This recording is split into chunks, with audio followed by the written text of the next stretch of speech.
Assalamu alaikum YouTube көрүүчүлөр, Umar KG YouTube каналынын катталуучулары жана көрүүчүлөрү, туугандар, машаллах. Бул өзүбүздүн жеке чарба, Umar KG чарбасы. Быйылкы каштан кулактан токтоп, Куда кааласа туй турган койлор.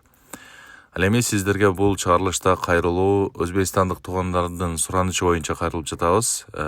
Чыккан койлор чыккандай эле болуп сатылып кетип атат, көрүп атасыздар.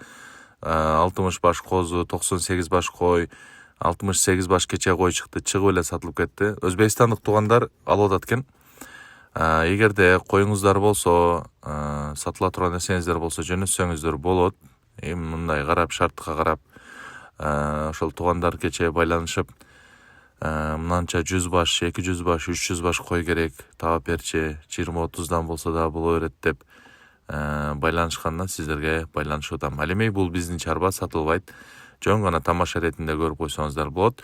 Эгерде сатылуучу койлоруңуздар болсо, козуларыңыздар болсо, биздин WhatsApp номерга байланышып койсоңуздар болот туугандар. Кой жана эчки баккан туугандар сүйүнгүлө. Анткени адамдардын эң асылы болгон сүйүктүү пайгамбарыбыз саллаллаху алейхи вассалам мындай деген: силер кой жана эчкилерди бекем кармагыла, баккыла, анткени алар бейиштин жаныбарларынан. Караңыздар туугандар, кой менен эчкилерди багууда береке бар, береке.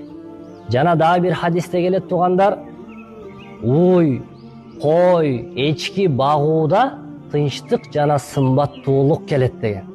Ал эми кимдин үйүндө 3 эчки болсо, ошогул баккан адамдын үйүндө канча адам болсо, периштелер ал адамдарга таң атканча рахмат дуасын кылышат.